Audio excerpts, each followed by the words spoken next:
Nous sommes tellement reconnaissants à Dieu de pouvoir encore nous réunir, d'avoir encore la liberté, de pouvoir encore proclamer la parole. Dieu continue à diriger les cœurs comme des torrents d'eau.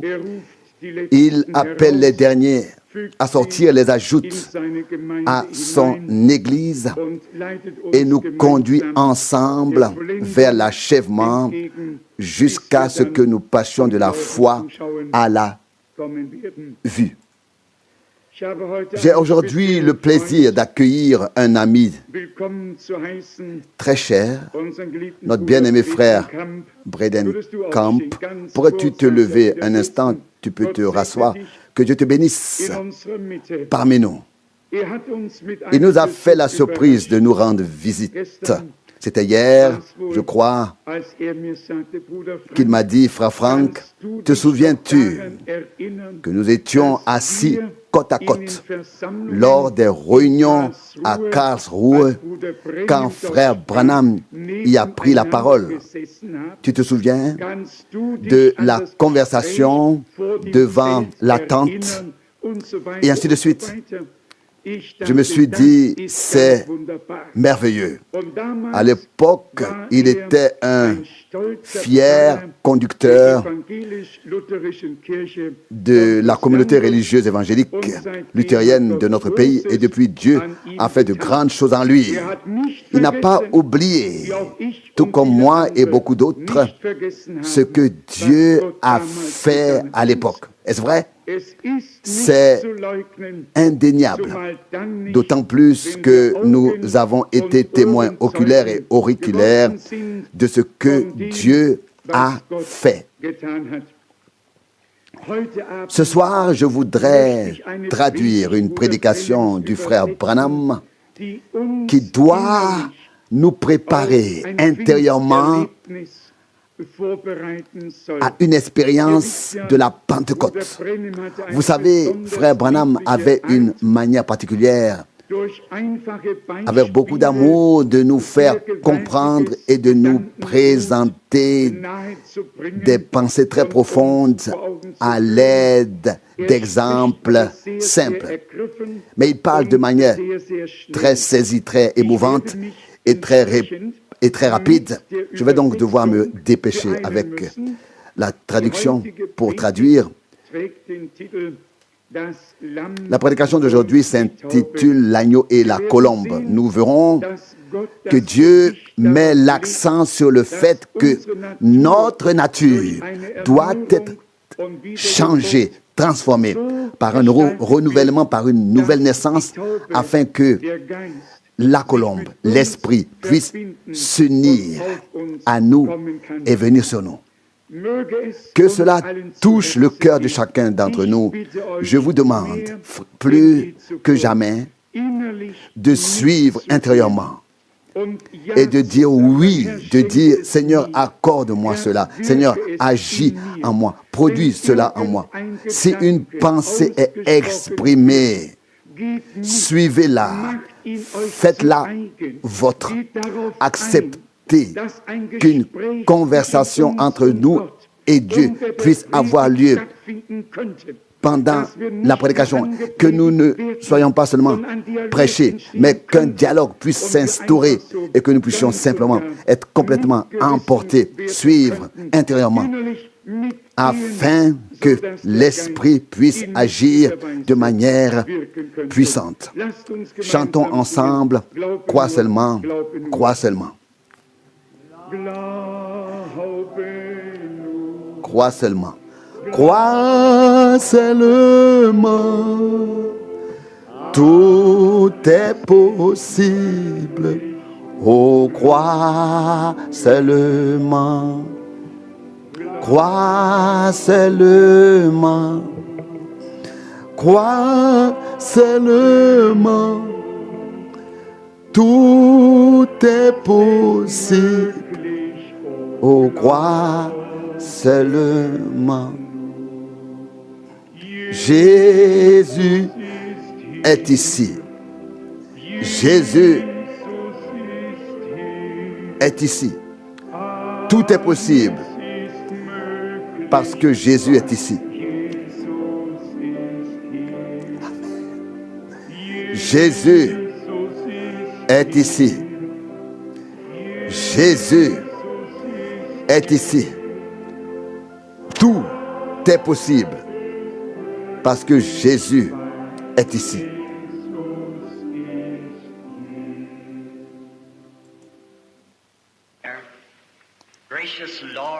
Prions. Seigneur miséricordieux, nous sommes si reconnaissants de pouvoir venir devant toi ce soir avec des remerciements dans nos cœurs pour ce que tu as fait. Notre foi est convaincue que tu continueras à agir au-delà de ce que nous pouvons demander. La foi est ancrée dans mon cœur, même pour les urgences pour lesquelles nous avons déjà prié. Il y a quelques minutes, tu as arrêté la mort. J'en suis si heureux, Seigneur. Oh Dieu, je prie pour que tu arrêtes la mort, le péché et la maladie ce soir, afin qu'il ne reste aucune personne faible parmi nous. Donne-nous la victoire, Père. Bénis ton peuple partout. Bénis tes bergers, les prédicateurs partout. Encourage-les dans leur cœur à proclamer le plein évangile et la pleine manifestation de l'Esprit dans chaque assemblée en tout lieu. Glorifie ton nom. Voici des linges de prière, des mouchoirs et d'autres choses et d'autres objets. Tu veux bénir les gens. La Bible nous enchaîne qu'à l'époque, on prenait des mouchoirs ou des tabliers du corps de Paul et on les posait sur les malades qui guérissaient. Nous ne sommes pas un Saint Paul, mais tu es nous ne sommes pas un Paul sanctifié, mais tu es le même Seigneur Jésus. Je te prie, Père, que les gens aient la foi pour l'accepter et l'attendre de toi. Que toute maladie soit guérie et que tous ceux sur qui ils sont posés soient guéris. Sauve les perdus et guéris les malades. Glorifie-toi, nous te le demandons, non seulement avec les prédicateurs, mais aussi avec vous qui appartenez au royaume de Dieu. Et je suis convaincu que nous remporterons une grande victoire ce soir. J'ai le sentiment que ce sera le cas. Je servais comme prédicateur pendant des années et je suis allé chez une famille qui s'appelait Wright. Je ne sais pas ce qu'ils avaient vécu, mais ensuite, j'ai vu un de leurs garçons jeter des pierres sur des oiseaux et cela m'a fait de la peine. Je lui ai dit, écoute, s'il te plaît, si tu veux lancer quelque chose, ne le lance pas sur un rouge-gorge, car sais-tu d'où vient la couleur rouge du rouge-gorge? Et je lui ai simplement raconté l'histoire. À l'époque, quelqu'un est mort sur la croix. Il était cloué aux mains et aux pieds et les larmes coulaient, etc. Son corps était suspendu là et ses clous étaient là. Et cet oiseau est venu là, selon l'histoire, et il a essayé d'arracher un clou. Et il s'est blessé. Mais ce n'est qu'une histoire. On dit que c'est pour cela qu'il a la poitrine rouge. Non. Eh bien, nous espérons, et je le dis maintenant pour notre bien, que nous sommes sous le sang, que le sang est sur notre poitrine et que nous sommes ainsi protégés. Mes péchés l'ont crucifié.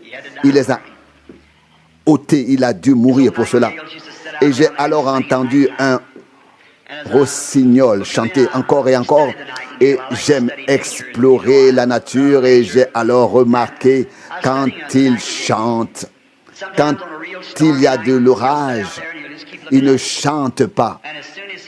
Et quand des nuages sombres passent, il ne se passe rien. Mais lorsque la première étoile apparaît, ils se mettent à chanter et ce de manière magnifique. Et les rossignols, c'est exactement, et le rossignol, c'est exactement que le soleil brille quelque part, car l'étoile ne fait que le refléter. Et je me suis dit, moi aussi je vais chanter, car j'ai vu l'étoile de Bethléem et j'attends que le soleil se lève, apportant le salut sous ses ailes. Vous avez votre Bible avec vous. Voulez-vous bien l'ouvrir avec moi? Jean chapitre 1.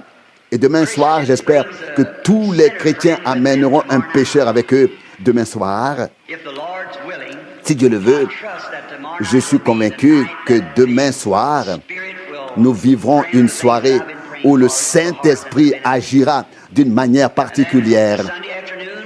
Et dimanche après-midi, nous aurons la réunion de clôture. Ce fut un moment merveilleux pour moi, un moment merveilleux. J'ai été très heureux d'être ici. Et s'il y a ici des personnes qui n'ont pas d'assemblée chez elles, assurez-vous d'en trouver une. Vous pouvez aussi venir chez nous. Priez pour nous, tenez fermement à la parole et demandez et demeurez dans la grâce. Chaque soir, nous essayons de prier pour les malades, pas pour trop de personnes, car je m'affaiblis lorsque je vois des visions. Les croyants comprennent cela. C'est peut-être la dernière fois que je prie ainsi pour les malades, car je sens qu'un tout autre ministère va arriver. J'ai fait plusieurs fois le tour du monde. Ce sera un nouveau ministère bien plus grand que celui-ci. Il y a de nombreuses années, je vous ai dit que ce ministère allait venir. Combien s'en souviennent? Je vous l'ai dit il y a de nombreuses années. Comme je vous l'ai dit, cela s'est produit. Et j'annonce maintenant, avant que cela n'arrive, qu'un ministère plus grand va venir. J'aimerais savoir ce que c'est, mais je ne le sais pas. Mais je sais cependant qu'il viendra. Évangile selon Jean, chapitre 1, verset 29, pour avoir le texte. Le lendemain, il vit Jésus venir vers lui et dit, voici l'agneau de Dieu qui enlève le péché du monde.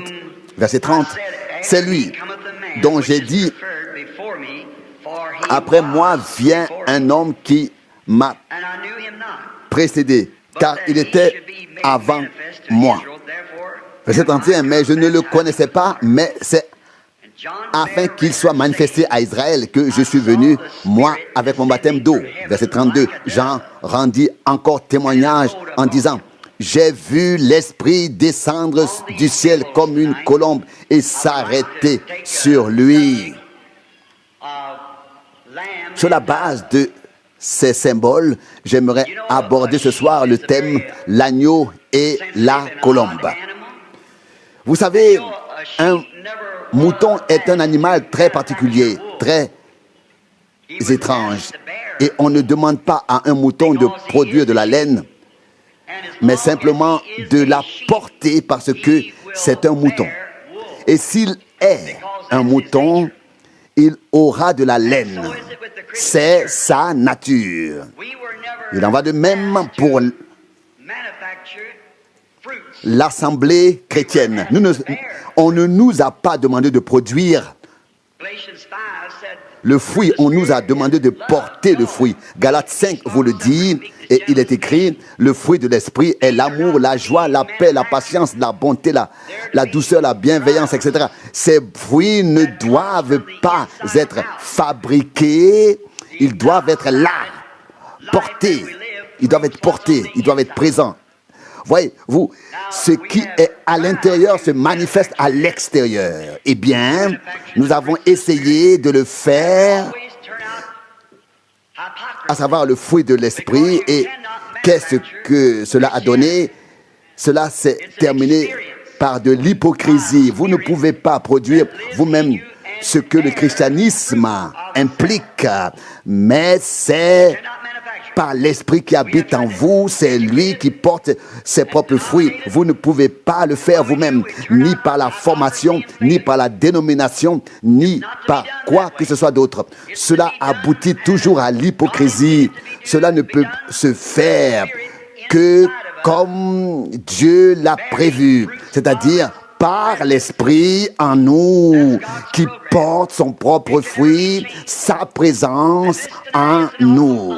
Et il ne change pas. Et c'est d'ailleurs un texte inhabituelle, mais Dieu est inhabituel. Et il fait des choses d'une manière inhabituelle, à des moments inhabituels, avec des personnes inhabituelles. Il est inhabituel dans son ensemble. Et je pense que c'est pour cela que ce que nous lisons dans les Écritures est si bouleversant. Nous voulons plaire à Dieu. Et lorsqu'il a présenté son Fils sur terre, il a été nommé agneau, l'agneau de Dieu qui enlève les péchés du monde. Et lorsque Dieu s'est présenté dans un symbole, il a fait sous la forme d'une colombe. Eh bien, vous savez, parmi tous les animaux ou créatures qui vivent ou rampent sur terre, aucun n'est aussi doux, aussi innocent qu'un agneau. Doux, humble.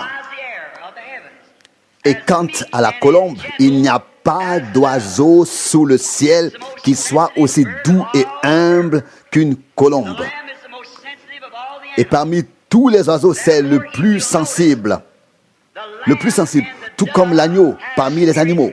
Voyez-vous, l'agneau et la colombe ont le même esprit et la même nature. La même nature. Si ce n'était pas le cas, si un corbeau s'était posé sur l'agneau, l'agneau n'aurait pas pu le supporter. Et si la colombe s'était posée sur un loup, elle n'aurait pas pu le supporter, car la nature n'aurait pas été la même. Il doit s'agir d'un agneau et d'une colombe, comme le montre le symbole. C'est la seule façon dont cela peut se produire. Ils ont quelque chose en commun. Eh bien, je me suis souvent demandé pourquoi Dieu nous appelle aussi des agneaux ou des brebis. Nous sommes les brebis de son pâturage. L'avez-vous observé? Un agneau est l'un des animaux les plus extraordinaires. Un agneau ne peut pas retrouver son chemin tout seul s'il s'égare. Je m'y connais en élevage de moutons. J'ai grandi à la campagne. Quand un mouton est perdu, il bêle jusqu'à en mourir et ne retrouve pas son chemin. Il a besoin du berger. Un mouton a besoin d'un berger. Et nous ne retrouverons pas notre chemin à moins que le grand berger ne prenne soin de nous. Voyez-vous, c'est le berger qui doit nous ramener. Nous ne pouvons pas retrouver notre chemin par nous-mêmes, ni par la formation, ni par l'éducation, ni par la science, ni par la religion. Il n'y a qu'un seul moyen de retrouver notre chemin, c'est le berger. C'est que le berger prenne soin de nous. La colombe est un oiseau extraordinaire. La colombe est le seul oiseau dont on sait qu'il n'a pas de vésicule biliaire. Pas de vésicule biliaire. Tous les autres ont une vésicule biliaire. Mais la colombe n'en a pas. C'est pourquoi il n'y a pas d'amertume dans le pigeon, dans la colombe. D'animosité. Voyez-vous, il n'y a pas d'amertume, d'animosité en Dieu. Dieu est amour. Et un enfant d'homme qui porte Dieu en lui n'a pas d'amertume, d'animosité. Pourquoi est-il ainsi fait? C'est à cause de la nourriture. Car une colombe ne peut pas manger ce qu'un boussard pourrait manger. Et je voudrais mentionner encore une autre chose en comparaison avec la colombe. La colombe est l'oiseau le plus propre qui soit. Rien n'est aussi propre que la colombe. Et elle n'a pas besoin de se soucier de sa propreté, car une sorte d'huile s'écoule d'elle-même. Celle-ci s'étale vers l'extérieur et maintient la colombe propre. Oh, quel symbole! Il en va de même pour un croyant qui a absorbé l'huile de l'esprit. Elle s'écoule vers l'extérieur et le maintient pur. Il reste propre jusqu'au bout de ses plumes. Il en va de même pour la colombe. Son petit corps est huilé de l'intérieur. La poussière, rien ne peut rester, car cette huile très particulière s'écoule de l'intérieur et remonte le long des plumes jusqu'à leur extrémité. Oh, quel symbole! Oh Dieu, remplis ma lampe d'huile ce soir, afin que le monde et tous reconnaissent que tu as établi ta demeure en moi. Tu as pris domicile en moi. Ce n'est pas une chose du monde qui pourrait encore nous impressionner, mais l'huile de l'esprit qui est à l'intérieur et s'écoule vers l'extérieur. Comme le dit le vieux chant, donne-moi de l'huile dans ma lampe, laisse-moi briller. Oh Dieu, donne-nous de l'huile sainte, de l'huile d'onction, afin que l'Église reste propre, pure. La colombe est mentionnée dans la Bible depuis le début du livre de la Genèse jusqu'à l'Apocalypse. J'ai beaucoup lu à son sujet. Et c'est un oiseau mystérieux. Dans certaines villes ou certains États, on peut les abattre. Dans d'autres, non. Et parfois, il faut payer $100 si on les tue. Mais il peut arriver que le corbeau et la colombe mangent la même chose. L'un peut voler, l'autre aussi. L'un peut faire ce que l'autre fait. Mais lorsqu'ils sont lâchés pour faire leur propre choix, alors c'est la colombe qui est lâchée la première. Et vous savez comment c'était à l'époque de Noé.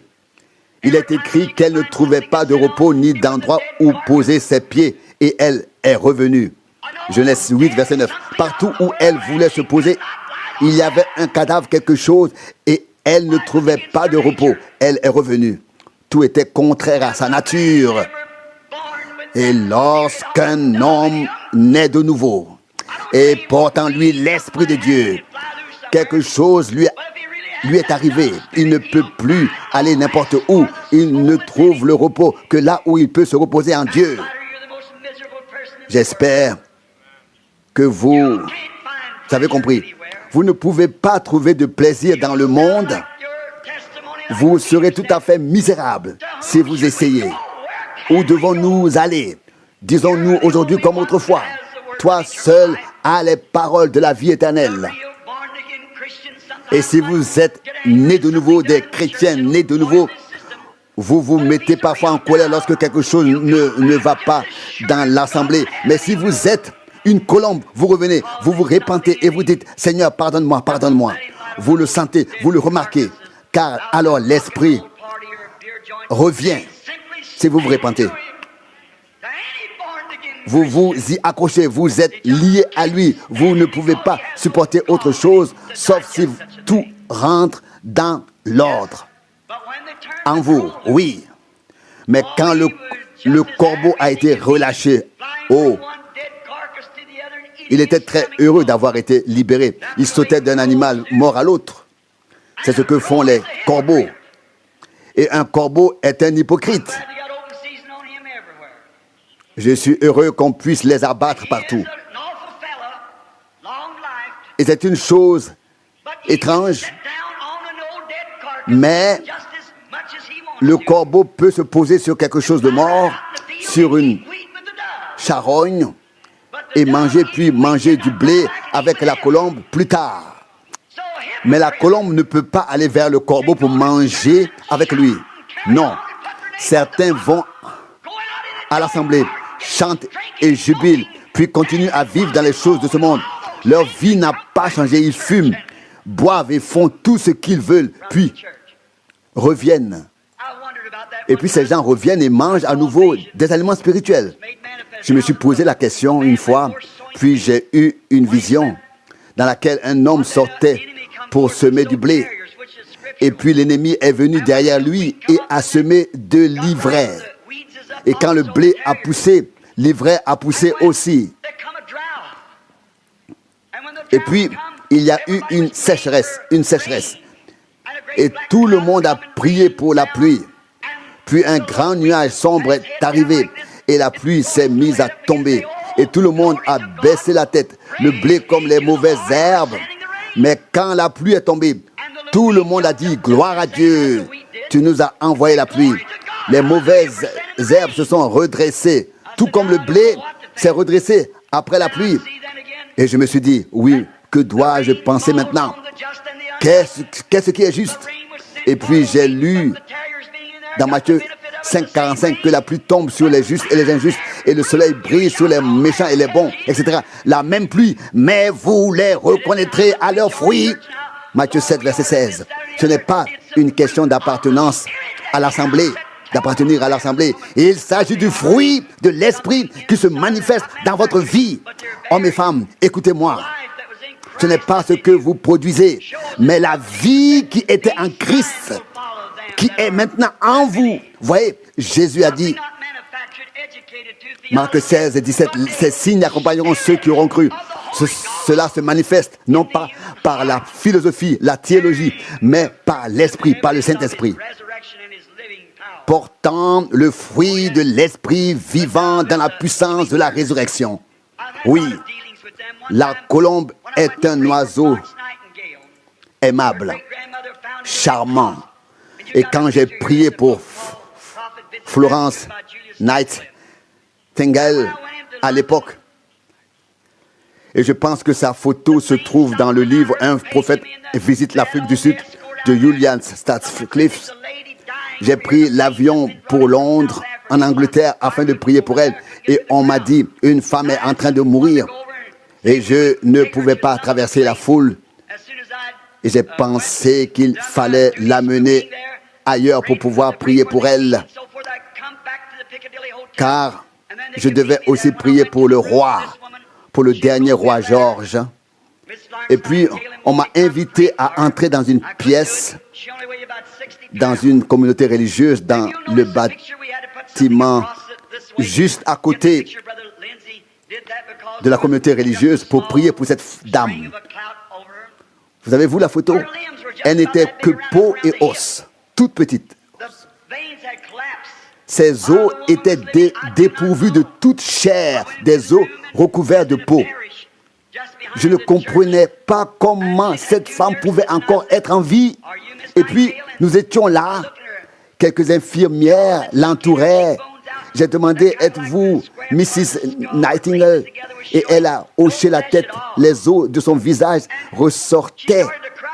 Il n'y avait plus aucune chair. Et elle s'est mise à pleurer. Et je me suis demandé, d'où trouve-t-elle encore l'humidité pour pouvoir pleurer? Et le cancer s'était propagé partout à partir de l'estomac.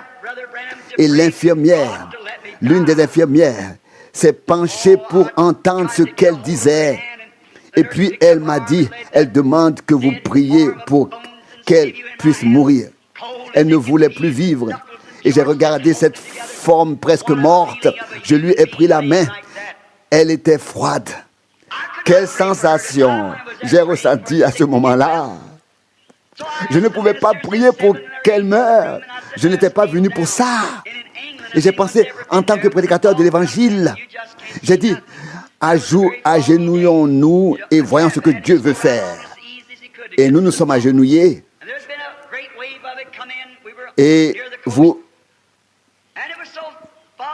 vous savez, avant d'arriver là-bas, nous avons traversé un brouillard comme je n'en avais jamais vu de ma vie. C'était déjà une difficulté en soi, depuis l'aéroport jusqu'à cet endroit. Et puis j'ai commencé à prier.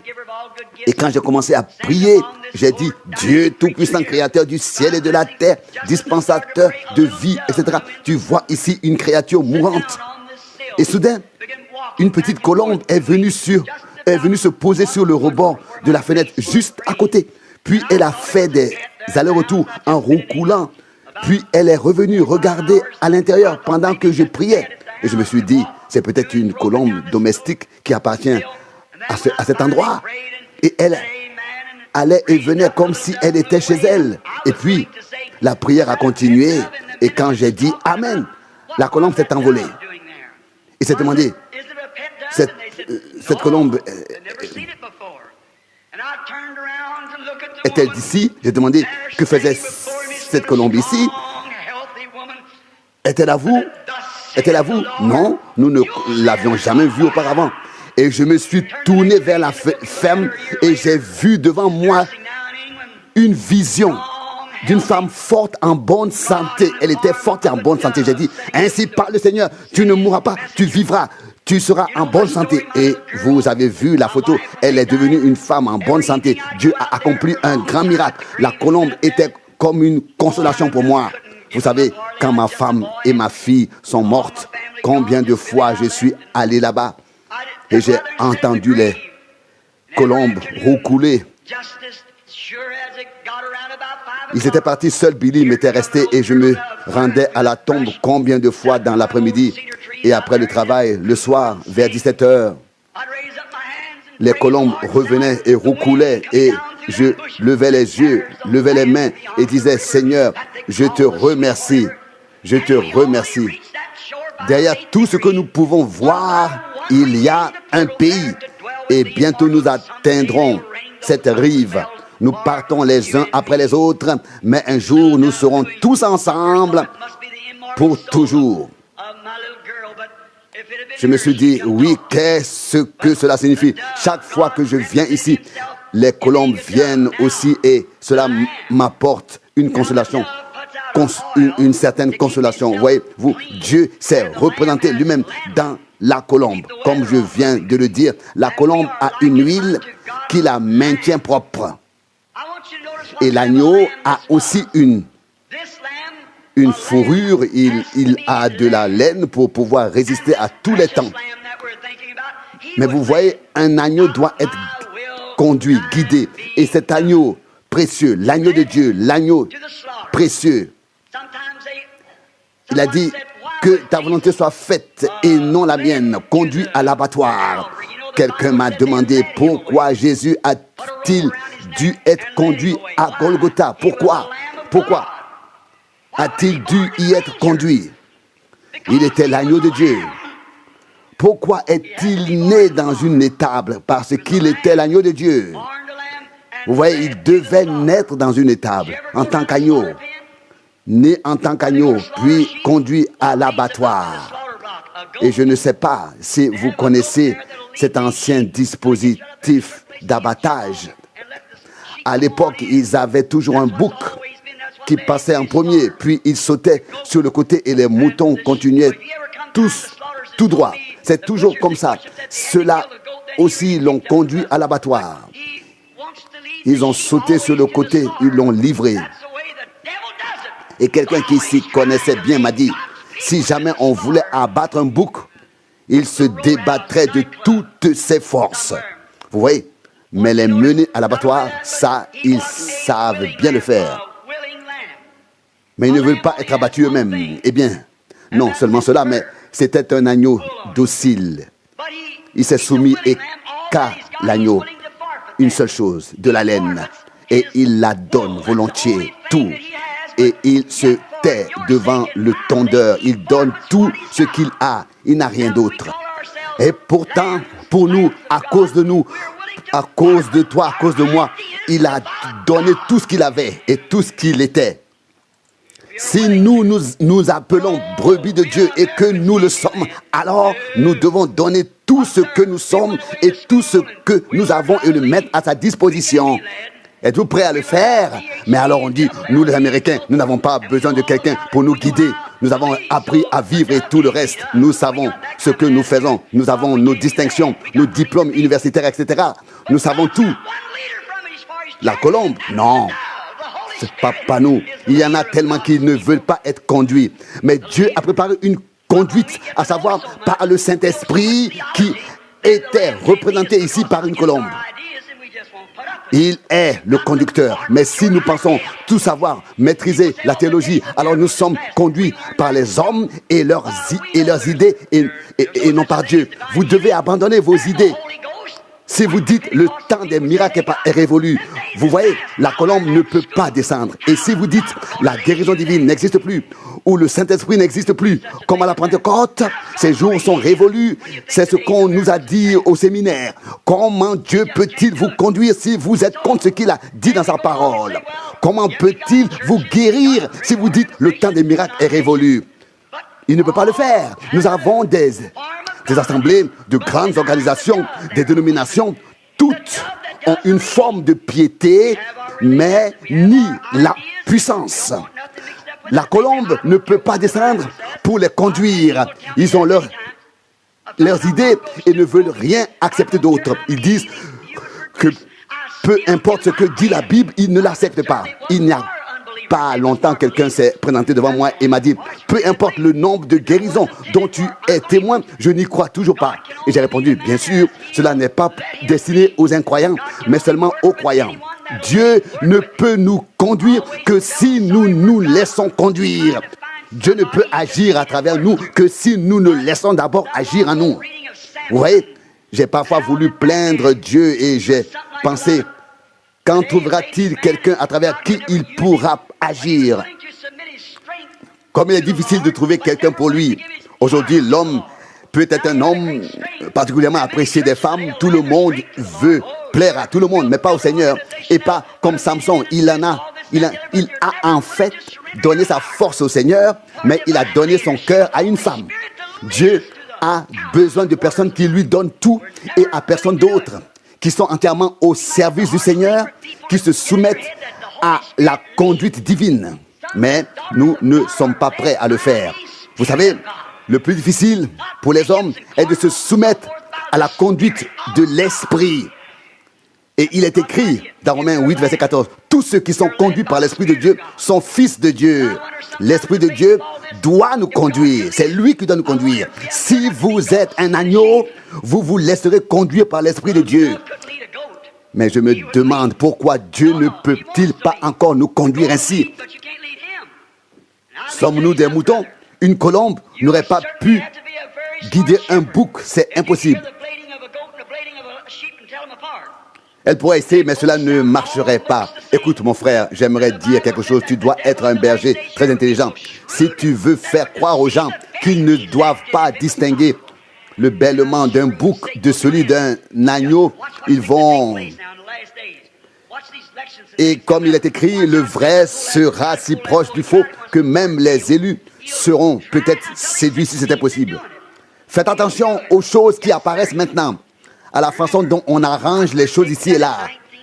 L'ennemi va essayer et il va réussir. Souvenez-vous, j'ai prédit en 1933 que cela se passerait ainsi. J'ai eu une vision de la fin des temps et j'ai vu qu'une grande femme se lèverait ici et cela arrivera. Et puis j'ai dit, les voitures prendront de plus en plus une forme aérodynamique et deviendront arrondies. Et on développera même une voiture qui roulera toute seule, contrôlée par l'électronique, etc., des ordinateurs, etc., par radar sans avoir besoin d'être conduite. Et je l'ai écrit dans le livre en 1933. Et nous y arrivons maintenant. Car c'est le Saint-Esprit qui conduit l'Église et l'avertit des dangers qui la menacent. C'était il y a longtemps et je ne sais pas si je vous l'ai dit ici. Non seulement les autres dénominations, mais aussi le mouvement pentecôtiste. Que leur est-il arrivé à tous? N'est-ce pas terrible que les femmes se coupent les cheveux? Ouais, je ne suis avec eux que depuis quelques années. Ils pensent que c'est normal et que c'est en ordre, ils se coupent les cheveux. Et la Bible dit que les cheveux leur sont donnés pour leur honneur. Et quand elle se coupe les cheveux, elle déshonore sa tête, c'est-à-dire son mari. Et quand elle se coupe les cheveux, l'homme a le droit de la renvoyer. Lisez ce que Paul a écrit dans 1 Corinthiens 11. Je sais que ça fait mal. Mais quand nous étions petits, maman nous donnait un bain tous les samedis, nous tous dans la même eau, en ajoutant juste un peu d'eau chaude. Et tous les samedis, pendant la saison froide, nous devions prendre de l'huile de foie, de morue, pour prévenir les rhumes. Et je disais, maman, je ne supporte plus l'odeur de ce truc. Et elle répondait, écoute, si ça ne te rend pas malade, ça ne te rend pas en bonne santé non plus. Il en va de même pour la proclamation de l'évangile. La vérité doit être prêchée. Les femmes n'écoutent plus du tout. Elles s'habillent comme elles veulent, en short. Et habillées comme ça, elles tondent la pelouse devant la maison. Et aujourd'hui, on parle de l'échec des jeunes. Il faudrait d'abord parler de l'échec des parents. Il faudrait certaines de ces vieilles mères qui savent encore à quoi servait la main et qui savent aussi comment élever les enfants dans la discipline et la crainte du Seigneur. Et aujourd'hui, on les qualifie d'ignorantes, de démodées, etc. Aujourd'hui, les femmes fument. Et vous dites, oui, attendez, prédicateur, c'est mon modèle américain, c'est mon droit américain. Je sais, en tant qu'Américain, oui. Récemment, une dame m'a dit, j'appartiens à telle ou telle assemblée, je ne me laisse rien dire. Et j'ai répondu, si tu étais un agneau, tu te laisserais convaincre. Et une dame m'a dit, je ne porte pas de shorts, je porte des pantalons, c'est-à-dire des pantalons longs et moulants pour hommes. Mais la Bible dit, dans Deutéronome 22, verset 5, une femme qui revêt des vêtements masculins est une abomination devant Dieu. Elle a dit, écoute, n'est-ce pas humain et ordonné par les hommes de faire du ski, de l'équitation, etc. Et puis, il a été question en particulier de l'équitation, à savoir l'utilisation du cheval pour conduire le bétail du ranch. Et j'ai dit, mais écoute, ce n'est pas du tout un travail de femme. Les hommes peuvent le faire, doivent le faire. Et je me souviens que c'était mal vu pour nos femmes pentecôtistes de se maquiller. Mais aujourd'hui, tout le monde se maquille. Comme on appelle ça déjà, manucure. Oh non, maquillage, oui, c'est ça, maquillage, oui. Avant, c'était mal vu de se maquiller. Mais aujourd'hui, elles le font. Un vieux prédicateur méthodiste avait une chanson préférée. Il disait, nous avons, Seigneur, abaissé la clôture et les moutons en sont sortis. Mais comment les boucs sont-ils entrés, à savoir les boucs? Beaucoup ne l'ont même pas remarqué. Mais parfois, les prédicateurs pensent davantage à leur subsistance qu'à la prédication de la parole de Dieu. Vous avez entendu comment un grand évangéliste m'a dit, tu nuiras à ton ministère par tout ce que tu prêches. J'ai répondu, si je nuis à mon ministère parce que je prêche à la parole, alors qu'il en soit ainsi. Je n'ai rien demandé à personne. Le jour du jugement, je devrais répondre. Écoutez, mes sœurs, il n'y avait qu'une seule femme dans la Bible qui se maquillait. Et elle ne se faisait pas belle pour rencontrer Dieu, mais pour paraître belle aux yeux des hommes. Et savez-vous ce que Dieu lui a fait? Il a livré aux chiens. 1 Roi 21, 23. Savez-vous ce que sont réellement les femmes qui se maquillent? Elles ne sont ni meilleures ni différentes de Jézabel. Vous dites oui, mais je ne suis pas Jézabel. Que dis-tu là? Dieu veut que vous viviez comme il convient et comme il l'a dit dans sa parole. Quand j'étais encore garde-chasse et que je traversais la forêt, je rendais également visite à des gens. Puis je suis allé manger dans un local et j'y ai vu des hommes assis qui m'ont paru étranges. Et puis, j'ai même vu qu'il y avait aussi des femmes. Et l'une d'elles a dit, oui, je suis soudeuse. Et ainsi de suite. Elle portait des pantalons. Elle parlait comme des hommes, jurait comme des hommes, insultait et buvait comme des hommes, travaillait comme des hommes. Et écoutez, quand Dieu a créé Adam, il était d'abord les deux, dans l'esprit, même femme et homme, les deux. Mais quand il l'a séparé, il a mis l'esprit féminin dans la femme et l'esprit masculin dans l'homme. Et depuis lors, ils sont l'un et l'autre, mais pas les deux ensemble. Si une femme se comporte comme un homme, ce n'est pas normal. Et inversement, si vous voyez un homme si lâche, qui ne prêche même pas contre le péché, et ce n'est même pas un homme, non. Je doute même de sa naissance naturelle, sans parler de ça, encore moins de sa naissance spirituelle. Si vous êtes des femmes, alors soyez des dames. Oh, dites-vous, maintenant, tu t'en prends encore aux femmes. Tout homme qui permet à sa femme de fumer et de porter des shorts, je n'ai aucun respect pour toi. Je ne crois pas que tu sois un homme. J'ai mon opinion à ce sujet. si vous permettez à vos femmes d'agir et de se comporter ainsi. Qu'est-ce que c'est? Demandez-vous. C'est ça. Vous voyez, l'homme ne se mesure pas à sa stature. Il peut avoir des muscles, qui sait combien. Il peut être très grand. Cela ne veut rien dire. Combien de grands soldats ont arraché des enfants des bras de leur mère et les ont écrasés contre le mur? Vous savez bien ce qui s'est passé pendant les guerres. Ce n'est pas un homme, non, non. Et qu'en est-il de notre Seigneur? Il est écrit à son sujet. Il n'avait point de beauté ni splendeur pour attirer les regards. Vous voyez, il n'y a jamais eu d'homme comme lui. Un homme se mesure à son caractère, pas à sa force physique. Peu importe ce que font les autres. Si tu as encore de la bile, de l'amertume, de l'animosité en toi, alors quelque chose ne va pas chez toi. Si tu portes le monde en toi, quelque chose ne va pas en toi. Laisse-toi vider, libère-toi. Et puis je pense maintenant aux deux prédicateurs qui étaient assis là avec leur col retourné. Et c'était là un autre événement. Ma femme et moi sommes entrés et ils mangeaient et buvaient. Et puis sont arrivés les gros cigares que l'on aurait pu prendre pour des cornes provenant de la pointe des bois d'un petit élan. Et pourtant, ils portaient toujours leur col retourné. Qu'est-ce que c'est? Dieu veut que nous soyons saints. Alléluia. Que sont-ils? Sont-ils des agneaux? Sont-ils des agneaux? Dieu veut voir les fruits de l'esprit en nous. Les gens vont au rock'n'roll, vont ici et là, et même dans les communautés religieuses, on dit, mais ce n'est pas grave. Et ils ont même des salles spéciales pour cela. On appelle cela des salles avec plusieurs pièces. Voyez-vous, tout cela est païen. Je suis missionnaire. Combien de personnes ne savent pas distinguer leur droite de leur gauche? Elles dansent et ainsi de suite. D'où viennent toutes ces choses?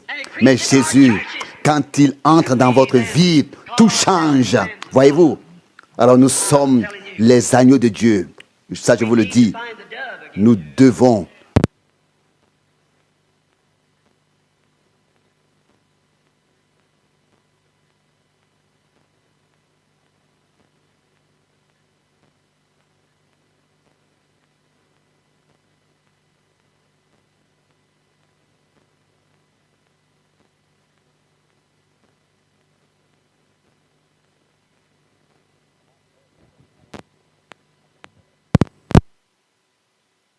vous dites, je ne reviendrai plus si c'est ainsi que l'on prêche ici.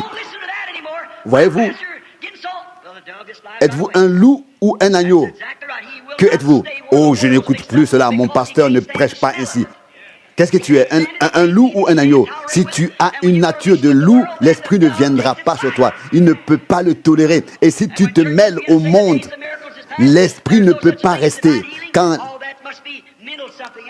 l'Assemblée dit le temps des miracles est révolu, la guérison divine n'existe pas, etc. C'est de la télépathie, ceci et cela. Et cela vient du diable. Pensez-y maintenant. Pensez que la colombe n'ira que là où se trouve la même nature, à savoir la nature d'agneau. C'est seulement là que la colombe ira. Vous dites, c'est notre privilège américain. Et vous dites, je veux faire ceci et cela. C'est mon privilège. Mais si vous êtes seulement né naturellement, oui. Si vous êtes né de l'esprit, non. Si l'assemblée n'est pour vous qu'une dénomination, alors vous n'accepterez aucun conseil. Mais si vous avez la nature d'un agneau, vous ne pourrez pas supporter les autres choses. Vous ne pouvez pas simplement. Il fait la comparaison entre la porcherie et la bergerie. Vous savez où est votre place? Un agneau ne pourrait pas manger ce que mange un cochon. Un cochon est un cochon. Il mange tout simplement tout. Mais un agneau est un agneau. Voyez-vous, les incroyants racontent toutes sortes de blagues, etc. Mais vous ne pouvez pas faire cela. Vous êtes différent. Vous n'êtes pas un busard, un oiseau rapace. Quand je vois un homme qui dit « J'aime le Seigneur Jésus, mais que tout va de travers, qu'il n'a pas de courage et je vous dis qu'avant que la colombe puisse venir sur l'agneau, il faut qu'il y ait une nature d'agneau. Il faut que ce soit un vrai chrétien. Et s'il est un vrai chrétien, il croira chaque mot qui est écrit dans la Bible. Amen. Vous voyez, alors il ne dira plus, la guérison divine n'existe plus. Et ceci et cela, c'est du diable, de la divination, etc. Vous voyez, c'est le même vieux diable qui a appelé Jésus Belzébul. Vous voyez, pour dissuader les gens, il donne différents titres à tout. Vérifiez tout à la lumière de la parole. Tout ce que Dieu fait se fait selon sa parole. Eh bien, nous nous demandons pourquoi aucun réveil ne se produit. Qu'est-ce qui en est la cause? Nous avons une fausse conduite. Nous avons des conversions fabriquées, des attractions fabriquées. Mais où est le véritable réveil? Le monde est entré dans les assemblées. Où sont les évangélistes? Vous voyez, nous ne sommes pas dans le monde est maintenant en nous. Si nous avons vécu la Pentecôte, agissons comme nos frères ont agi à la Pentecôte et vivons les promesses qui se sont réalisées depuis la Pentecôte. La Pentecôte n'est pas une dénomination. La Pentecôte est une expérience, un événement. C'est le Saint-Esprit qui vient sur vous, qui vous saisit et qui prend possession de vous. C'est ce qui s'est passé à la Pentecôte. Vous voyez, lorsque l'agneau est mort pour nos péchés et que l'Esprit est descendu sur cette foule rachetée par le sang, il en est de même encore aujourd'hui. Oh, que personne ne dise « je suis un tel et tel ». Nous n'avons pas besoin de cela. Nous ne croyons pas cela. Comment alors l'Esprit, d'où pourrait-il venir sur vous? Il y a alors quelque chose qui ne va pas. Voyez, la colombe ne restera pas. Non, un agneau, un enfant de Dieu a une nature d'agneau. Ce dont nous avons besoin aujourd'hui, c'est d'une autre expérience, d'une nouvelle expérience, afin que la colombe, l'Esprit, puisse descendre sur nous et nous conduire réellement, afin que nous reconnaissions la manifestation de sa présence. Oh, si nous mettions tout de côté, si nous mettions tout de côté, tout ce qui est ancien, tout ce qui est mondain, tout ce qui est propre, tout ce qui n'est pas de Dieu, et que la colombe, l'Esprit vienne en vous, vous possède, vous remplit. Voyez, n'ayez pas peur, même s'il s'est éloigné, il n'est pas loin, il attend que vous fassiez de l'ordre, puis il reviendra. Peu importe comment on vous appelle ou comment on vous désigne, et si vous portez des vêtements longs et qu'on se moque de vous, et vous avez les cheveux longs et qu'on se moque de vous, acceptez tout. Vous savez ce qui vous est arrivé. Voyez, voyez-vous, acceptez-le simplement. Voyez-vous, mais si vous êtes contre cela et prétendez avoir une nature d'agneau, ce n'est pas possible. Ce dont nous avons besoin aujourd'hui, c'est davantage d'agneaux qui se laissent conduire, qui se nourrissent de la parole de Dieu. Voyez-vous, êtes-vous les brebis de Dieu? Oh, vous dites, qui es-tu pour nous dire tout cela? Je vous le dis, arrêtez toutes ces absurdités, ne faites plus cela, revenez. Et si vous avez détruit la clôture, reconstruisez-la, sachez exactement où sont vos limites. Voyez-vous, ce n'est pas que vous disiez je fais ceci, je fais cela, je fais cela. Car la Bible dit, celui qui est coupable d'une seule chose est coupable de tout. Et nous sommes tous coupables. Voyez-vous, qu'est-ce que c'est que le péché? Le péché, c'est l'incrédulité. Et le péché a déjà été jugé. Vous voyez, nous sommes pécheurs parce que nous ne croyons pas. Voyez-vous, Jésus appelle les pécheurs justement à lui. Et à ces hommes qui se croyaient purs et saints à l'époque, il leur a dit, votre père est le diable, race de serpents, race de vipères. Voyez-vous, il a dit, si vous connaissiez Abraham, vous me connaîtriez aussi.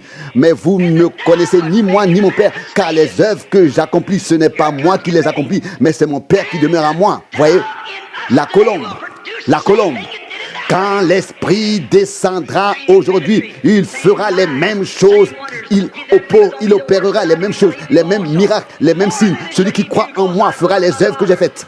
Il en fera de plus grandes, car je vais vers mon Père. Jean 14, verset 12. Encore un peu de temps et le monde ne me verra plus, mais vous me verrez. Oh, quelle confirmation! L'agneau et la colombe se réunissent à nouveau, unis. Dieu et l'homme unis. Et la justice et la paix se sont embrassés. Les soucis, les difficultés, tout sera résolu. L'agneau est venu pour nous unir. Nous sommes unis à lui comme les brebis de son pâturage. Nous avons sa nature, sa nature. Aujourd'hui, beaucoup sont conduits par le docteur un tel et tel, par des prédicateurs, par des organisations. Et on dit, ne croyez pas aux guérisons divines. Ne croyez pas cela. Ça, ce sont des assemblées pentecôtistes. Ils ne comprennent pas. La parole de Dieu est la nourriture des agneaux, des brebis. Et tout comme le premier agneau, à savoir l'agneau de Dieu, a été conduit, guidé, il a toujours confirmé la parole en tant qu'agneau de Dieu. On dit, ces jours sont révolus. Non, ce n'est alors pas un agneau. Il a toujours confirmé sa parole. Ce n'est pas moi qui fais ces œuvres, disait-il, mais le Père qui est en moi. Et si vous ne pouvez pas me croire, croyez à cause des œuvres. C'était Dieu en Christ. C'est Dieu dans l'Église, Dieu dans son peuple. Dieu se manifeste, se révèle par le Saint-Esprit qui habite maintenant dans l'Église. Croyez-vous cela de tout votre cœur? Alors inclinons la tête. La colombe et l'agneau. Pendant que vous écoutez, je pense à un passage extraordinaire des Écritures lorsque Jésus a dit, Père, je te rends grâce pour eux. Réfléchissez à cela. Père, je te remercie pour eux. Qu'a-t-il fait? Il a donné l'exemple en tant qu'agneau. Il avait droit à un foyer. Il était un homme, il aurait pu être marié. Il avait droit à de beaux vêtements. C'était un homme. Mais il était sanctifié. Il a tout abandonné. Il aurait pu venir avec puissance et gloire, accompagné d'anges. Mais il est venu et est né dans ce monde, dans une étable. Là-bas, dans cette étable où il y avait du fumier, il était sanctifié. Il était saint, il était l'agneau. Voyez-vous, mes amis, nous pensons que la religion suffit. Non, nous avons besoin de l'authenticité. Humiliez-vous vous-même et dites, Seigneur, sanctifie-moi, purifie-moi. Jésus a dit aux 12, prenez l'évangile, portez-le dans le monde entier. Ils ont tout quitté, ils l'ont suivi. Nous devrions tout abandonner, nos plaisirs, nos vêtements, comme le monde. Tout ce qui appartient au monde, nous devrions y renoncer pour le recevoir lui. Sanctifie-toi, il s'est sanctifié pour nous. Sanctifiez-vous aussi en lui. Père céleste, oh, ce message, l'agneau et la colombe. L'agneau innocent comme innocent, mais qui doit être conduit, guidé. N'essayez pas de mettre en pratique vos propres pensées. Il faut un berger. Oh Dieu, enlève toute grandeur de nous, toute arrogance, tout orgueil et toute cette connaissance de nous-mêmes qui vient de nous. Enlève tous les doutes, toutes les divergences qui se sont glissées en nous. Que la colombe descende ce soir, qu'elle s'installe dans chaque cœur, qu'elle prenne demeure, afin que nous renoncions à nos droits, à tout ce à quoi nous avons droit en tant qu'Américains, que nous y renoncions pour l'amour de ta bonté, Seigneur. Tu es si miséricordieux et fidèle. Père, je m'abandonne à toi maintenant, avant le service de guérison. Que la colombe descende, qu'elle vienne dans mon cœur, dans ma bouche, dans mes yeux, dans mes oreilles, dans ma voix, et qu'ils sachent tous que c'est toi. Entre en eux, condamne le péché, la maladie et toutes les conséquences du péché, que tout s'enfuit et que l'Assemblée quitte cet endroit aujourd'hui purifié enseignée et remplie du Saint-Esprit afin qu'elle puisse aller de l'avant et qu'un grand réveil puisse éclater. Seigneur, que les âmes se rassemblent autour de l'autel et que tout leur soit ôté. Seigneur, que les salles de l'école du dimanche soient remplies de priants, de gens qui prient, car nous attendons la venue de Jésus-Christ. Nous croyons que ce sera bientôt. Fais que nous renoncions à tout, que nous abandonnions tout, que nous soyons conduits par ton esprit réellement. Seigneur, accepte ce petit message saccadé, Seigneur. Je prie pour que les gens soient touchés par cela. Seigneur, qu'ils soient saisis, qu'ils guérissent, qu'ils deviennent fermes, qu'ils avancent, qu'ils soient porteurs, non pas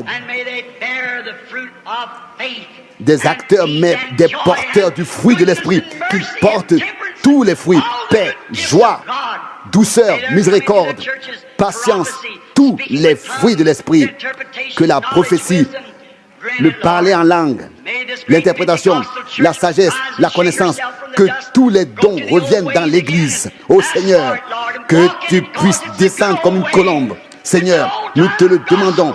Viens parmi nous. Révèle-toi, manifeste-toi, Seigneur. Nous avons prêché cet ancien évangile. Descends maintenant sur nous à l'ancienne manière. Conduis-nous comme une colombe. Nous qui sommes tes agneaux, tes brebis. Seigneur, tu es allé à la croix en tant qu'agneau de Dieu. Tu as dit que ta volonté soit faite et pas la mienne. Seigneur, tu as tout abandonné, tout. Alors nous pouvons abandonner aussi notre péché. Alors nous pouvons abandonner le monde, tout abandonner. Ô agneau de Dieu, bien-aimé, accorde-le nous ce soir et ancre-le dans nos cœurs. Je te le demande avant que nous appelions tes enfants malades. Oh, conduis-nous. Conduis-nous par ton esprit comme tes agneaux. Amen. Oh, j'aime la douceur du Saint-Esprit. Comme des vagues, elle vient sur nous. Pensez-vous que cela m'amuse de condamner ainsi le péché? En tant que prédicateur, je dois le faire. C'est ma fonction, ma vocation. Je ne peux pas faire autrement. Je ne veux blesser personne, mais je dois le dire. Je dois prononcer la condamnation. Et je le fais avec douceur, avec amour dans mon cœur. Récemment, nous sommes allés manger quelque part et j'ai amené ma femme avec moi. Tu te souviens où c'était? C'était dans une région où j'ai pris la parole dans un grand hall d'un camp militaire, dans une grande salle, puis nous sommes allés manger dans un restaurant. Quelque part dans les environs. Je n'avais pas mangé depuis 2 jours. J'avais faim et je suis entré dans le premier restaurant venu pour manger.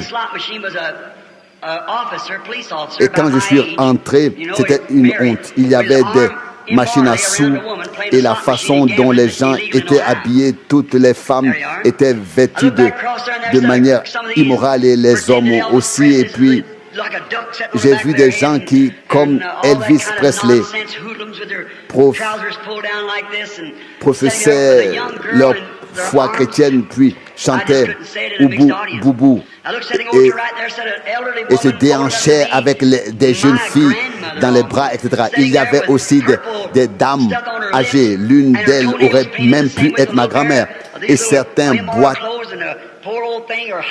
etc. Et tous étaient habillés de manière immorale, maquillés, etc. L'une d'entre elles était même maquillée en bleu et violet. Et je me suis dit, oh, et j'ai réfléchi à tout cela. Je me suis dit, Oh, je plains cette femme, je plains cet homme, etc. Et je me suis dit, où tout cela va-t-il finir? Où tout cela mène-t-il? Je me suis dit, Dieu juste, toi qui es saint de part en part, combien de temps vas-tu encore rester à regarder? Quand mettras-tu fin à tout cela? Cela ne peut plus continuer ainsi. Et je me suis dit, mon Dieu, si tu effaçais tout de la surface de la terre, tu serais saint et juste, car il le mérite. Et alors que je prononçais ainsi mon jugement sur les hommes, j'ai soudain eu une vision. Et j'ai vu quelque chose de flou, comme un brouillard. Et j'ai vu des hommes qui avaient fait quelque chose de mal. Soudain, je me suis vu. J'ai fait cela de mal, et cela, et cela, et ceci, et cela. Maintenant, je voyais tout ce que j'avais fait de mal. Et j'ai vu Jésus, les larmes coulant sur son visage. Et c'était bien une vision que je raconte ici. Et il a été dit dans la vision, le jour où vous pécherez, vous mourrez. Et soudain, j'ai dit au Seigneur, maintenant j'ai honte. Pardonne-moi, Seigneur, pardonne-moi. Ce sont aussi mes péchés. Moi aussi, je suis un pécheur. Seigneur, oh, pardonne-moi. À partir de maintenant, je ne jugerai plus personne, je ne condamnerai plus personne. Et je me suis levé, j'ai laissé mes compagnons de table assis. Je me suis dirigé vers une table selon les instructions que le Seigneur m'avait alors données. Et je l'entendais me dire, je t'ai pardonné librement, ainsi qu'aux autres. Va, dis-leur ça. Et j'ai dit, Seigneur, pardonne-moi. Et quand la vision a pris fin, je me suis dirigé vers la table d'en face et j'ai demandé, comment allez-vous? Et j'ai demandé, puis-je m'asseoir? Et la dame a répondu, non, j'ai déjà quelqu'un. Et bien sûr, elle pensait toute autre chose. À toute autre chose. Et puis j'ai regardé l'homme. J'ai dit, je ne pourrais pas m'asseoir. Est-ce que je ne pourrais pas m'asseoir quand même? Et elle m'a regardé d'un air très interrogateur. Et puis j'ai dit, excusez-moi de m'asseoir avec vous. Et soudain, la femme a demandé, êtes-vous le prédicateur Branham qui tient les réunions ici? Et qui, oui, et j'ai répondu, oui, c'est moi. Et les larmes ont commencé à couler. Elle a dit, écoutez, prédicateur, mon mari était prédicateur et il est mort soudainement. Nous avions 2 filles, elles sont enseignantes à l'école du dimanche et elle m'a raconté l'histoire de sa vie en pleurant amèrement et elle a dit, je voudrais prendre un nouveau départ, mais je n'y arrive pas. Je commence toujours, mais je n'y arrive pas. Et alors, j'ai simplement dit, madame, donnez-moi votre main, je voudrais prier pour vous. Et alors nous nous sommes même agenouillés dans ce restaurant. Et soudain, d'autres personnes se sont rassemblées autour de nous. Et nous avons eu un moment de prière comme on n'en avait jamais vu dans un tel endroit. Vous voyez, il faut simplement reconnaître que le Seigneur nous a pardonné, qu'il m'a pardonné. Ne condamner personne, apporter le pardon. Vous voyez, et alors Dieu pourra vous utiliser, abandonner toute incrédulité et les choses du monde et revenir à une vie vraiment chrétienne. Prions encore une fois. Père céleste, envoie encore une fois l'Esprit, la colombe, que nous trouvions grâce devant toi, Seigneur. Nous sommes ici comme autrefois avec Élie. Tout est passé, la tempête, l'orage, Dieu n'était pas là. Puis vint le doux murmure. Que ce doux murmure touche les gens aujourd'hui. Puisse-t-il être sanctifié, mener une vie sainte, être fidèle à l'assemblée, fidèle à la parole, fidèle à toi, ô Dieu, fidèle, vivre, habiter, agir, marcher selon la parole de Dieu, comme Jésus nous a enseigné à marcher. Puisse-t-il se produire dans toutes les assemblées, que l'on puisse à nouveau distinguer les saints des pécheurs. Oh Dieu, je te demande tout cela. Tu es ici, nous le savons. Je l'ai déclaré en ton nom, je l'ai proclamé en ton nom, au nom de Jésus. Amen. Combien d'entre vous souhaitent accéder à cette paix, mener une vie avec Dieu et recevoir l'Esprit? Je voudrais savoir qui vous êtes. Oh Dieu, bénis-les tous partout. Des mains sont levées. Père céleste, tu le vois, oh Dieu, beaucoup ont levé la main. Certains d'entre eux ne seront plus là quand je reviendrai dans un an. Et selon la vision que tu me montres, j'ai prêché sous tous les angles et de tous les points de vue pour aider les gens. Que les gens soient conduits vers des profondeurs plus grandes avec toi et vers des hauteurs plus élevées par ton esprit. Je t'en remercie. Amen. Nous avons distribué des cartes de prière. Nous allons tous les appeler, puis prier pour chacun d'entre eux. Je crois que c'était de 1 à 50.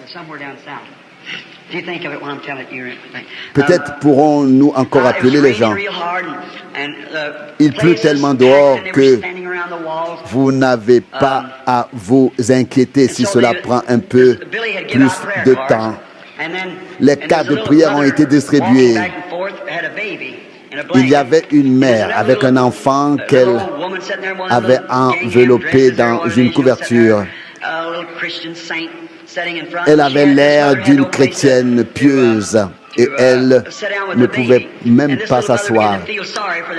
Et la femme qui avait une place assise avait pitié de la femme qui tenait l'enfant dans ses bras et elle avait à cœur d'aller vers cette femme et de lui dire: prenez ma place avec votre enfant. Mais elle avait à cœur de prier pour l'enfant. Mais ensuite, elle s'est dit: frère Branham va prier pour l'enfant. Pourquoi devrais-je prier pour l'enfant? Et le Saint-Esprit l'a de plus en plus impressionnée et exhortée, prie pour l'enfant. Et en tant que femme, elle a naturellement hésité et soudain elle se lève et dit: sœur, ne veux-tu pas prendre ma place et t'asseoir avec l'enfant? Et puis elle a ajouté: prends ma place s'il te plaît, mais je sais que tu es chrétienne. Elle a répondu: oui, moi aussi je suis chrétienne. Mais il semble que Dieu me dise encore de prier pour l'enfant, même si je sais que c'est frère Branham qui est chargé de prier pour l'enfant. Et j'espère que cela ne te dérange pas. Et elle a dit: assieds-toi s'il te plaît. Je me sentirais comme condamné si je ne priais pas pour l'enfant. J'ai dans mon cœur l'avertissement que je dois prier. Et si c'est une erreur, que cela soit révélé aux serviteurs de Dieu. Mais c'était vraiment l'Esprit de Dieu qui animait cette femme. La femme avec l'enfant s'est assise, bien qu'elle eût une carte de prière. Et elle a prié pour cela. Et après avoir appelé la file de prière, la lignée de prière, cette femme est venue dans la lignée de prière. J'avais déjà appelé environ 10 personnes. Et vous savez, quand il y en a 10, quand je prie, je deviens très faible à cause des visions que je vois. Mais vous devez avoir la foi. Et parfois, j'appelle 20, 30 personnes et cette mère avec son bébé était dans la lignée de prière. L'enfant était bien enveloppé dans une couverture et tout. Et j'ai demandé: comment vas-tu? C'est enregistré, vous pouvez l'entendre. J'ai demandé: comment vas-tu? Et j'ai dit: je suppose que nous sommes des étrangers. Je lui ai parlé, je lui ai dit: tu n'es pas ici pour toi, mais pour ton enfant. Cet enfant a une leucémie. Les médecins ont abandonné et pensent qu'il ne lui reste que quelques mois. Et j'ai dit: attends un peu, l'enfant est déjà guéri. Une femme de petite taille, elle porte telle et telle robe. Elle a prié pour ton enfant dans la galerie tout à l'heure. Il est déjà guéri. Vous voyez, l'obéissance vaut mieux que le sacrifice. Vous voyez, le même esprit est ici aujourd'hui. Vous voyez, il est ici. Il est ici sous la forme d'une colombe. Vous êtes ses agneaux. Et vous êtes unis à lui, avec lui, conduits par son esprit. Si je continue, nous n'arriverons jamais à la série de prières. Vous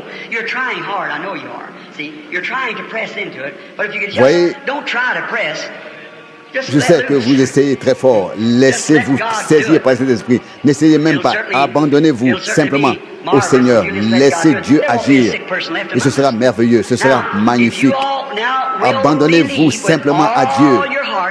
N'essayez pas. Laissez-le agir. Mais croyez en lui de tout votre cœur, de toute votre force, de tout votre être. Aimez-le. Croyez-le. Je crois que cela se produit déjà. Continuez à prier, croyez. Avant que quelqu'un ne vienne dans la lignée de prière, j'ai d'abord regardé l'assemblée. Je voulais voir si le Seigneur allait s'adresser à quelqu'un dans l'assemblée. Combien ont vu la photo de l'ange du Seigneur? C'est dans les livres. J'ai attendu cela. Et cela est venu de cette direction, puis est venu ici vers cette direction, et vient toujours par la droite. Et c'est pourquoi j'ai toujours recommandé chaque ligne de prière de venir par ma droite, jamais par ma gauche, car c'est là que se tient l'ange du Seigneur, toujours à ma droite. Avant que ce ministère ne commence, au début, lorsque je prenais la main des gens sur laquelle leur maladie était alors visible, ils venaient de la gauche. Donc je faisais venir les gens de ma gauche. Et à partir de ce moment-là, ils sont maintenant venus de la droite. Voyez-vous, Dieu est-il notre Père? Croyez-vous vraiment qu'il est votre Père? Croyez-vous que nous sommes les enfants de Dieu? Croyez-vous qu'il est descendu sous la forme d'une colombe pour s'unir à nous? Je voudrais que vous compreniez que ce ne sont pas seulement les personnes ici présentes dans la file de prière, et vous pensez que des cartes de prière ont été distribuées ici, mais il y a peut-être 200 ou 300 personnes qui souhaitent qu'on prie pour eux. Et nous ne distribuons les cartes de prière que pour pouvoir appeler les gens, avant de prier pour eux, afin qu'ils puissent se mettre en rang. Au moment où quelqu'un se tiendrait devant moi et où l'incrédulité s'insignerait, ce serait fini, ce serait fini. C'est aussi le fondement de la foi. Tout se passe par le fondement, sous le fondement de la foi. Que Dieu te bénisse, ma soeur bien-aimée. Si je dois parler aussi sévèrement, c'est uniquement contre ceux qui ne se soumettent pas à Dieu et non contre vous qui vivez selon sa parole. Vous voyez, je vois des jeunes venir à la foi, d'autres reviennent. Ceux qui s'étaient égarés, c'est merveilleux. Quelque part, il y a quelqu'un qui essaie de croire.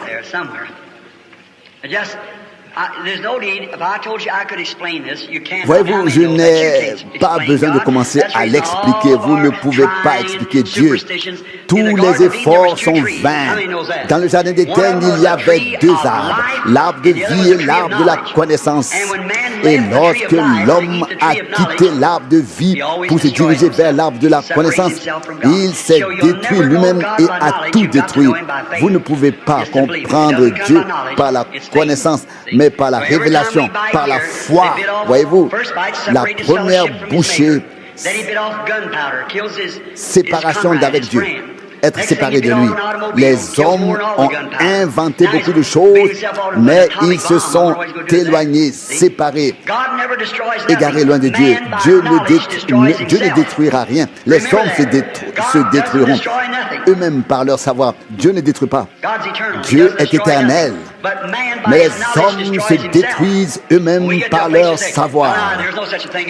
Certains disent la guérison divine n'existe pas, le Saint-Esprit n'existe pas.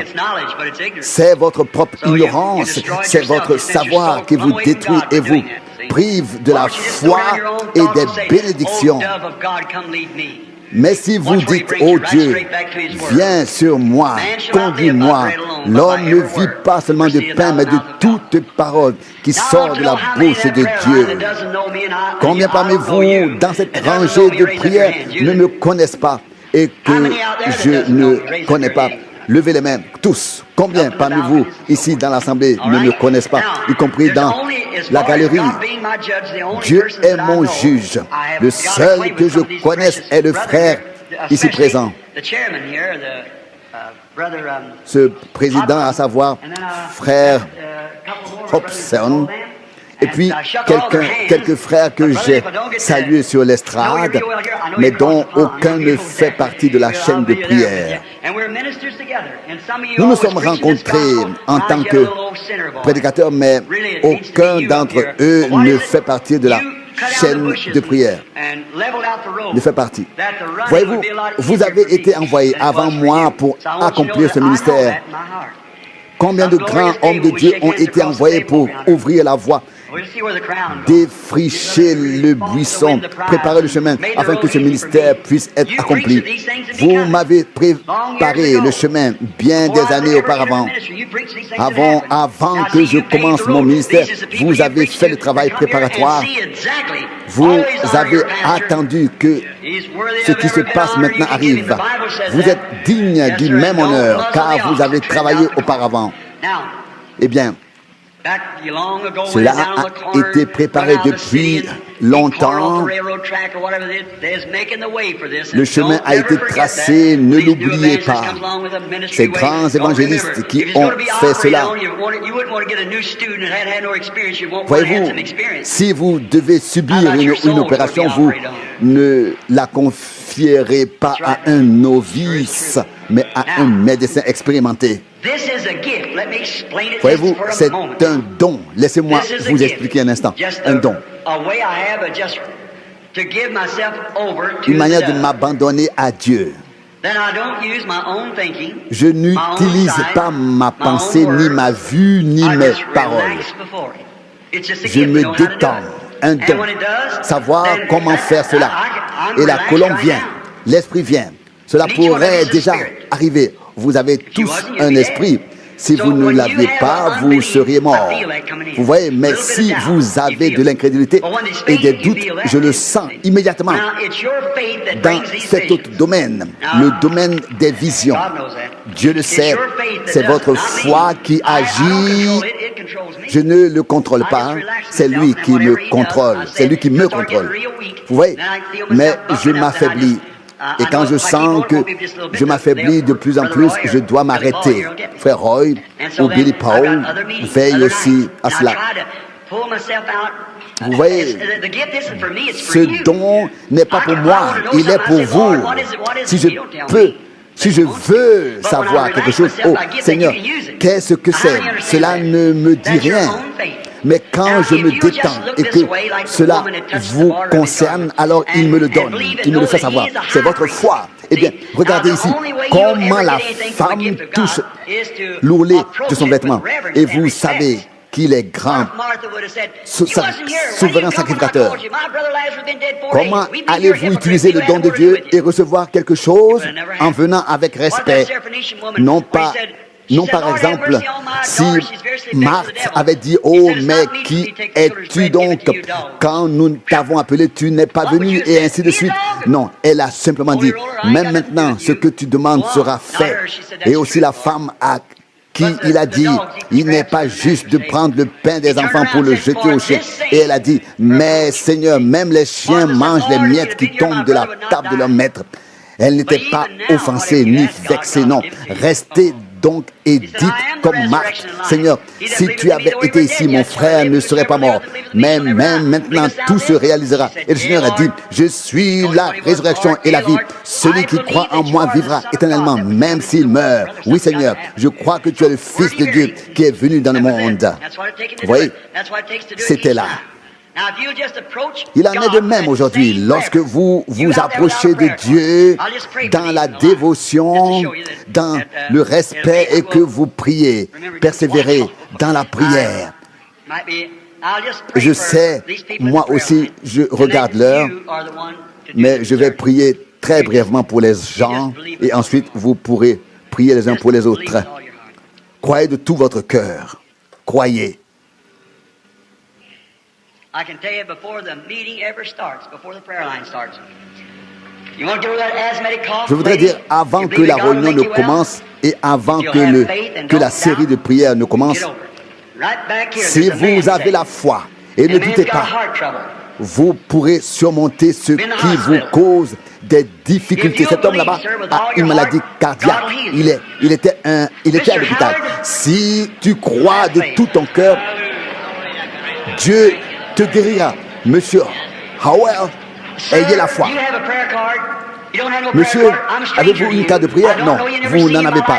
Et je suis un étranger pour vous. Je ne vous ai jamais vu. Nous sommes de parfaits inconnus. Quoi qu'il en soit, si c'est vrai, levez la main. Jésus-Christ vous a également guéri. Vous voyez ce que je veux dire? Ma soeur, tu souffres d'asthme. Tu peux rentrer chez toi. Tu es déjà guéri. Et toi là-bas, monsieur, qui souffre d'un problème à la jambe, crois-tu? Toi, oui. Crois-tu que Dieu, toi, jeune homme, qui souffre d'un problème à la jambe, si tu crois de tout ton cœur, tu peux l'avoir. Amen. Ne doutez pas, croyez. Il y a là une femme qui prie pour son mari. Il a un problème musculaire. Si tu peux y croire, tu peux l'avoir. Ne doutez pas, croyez de tout votre cœur. Lève-toi pour que les gens voient qui tu es. Merci. Va et crois de tout ton cœur. Regardez ce qui se passe ici, hommes et femmes. Voyez, nous sommes des agneaux. La colombe descend. Ayez foi en Dieu.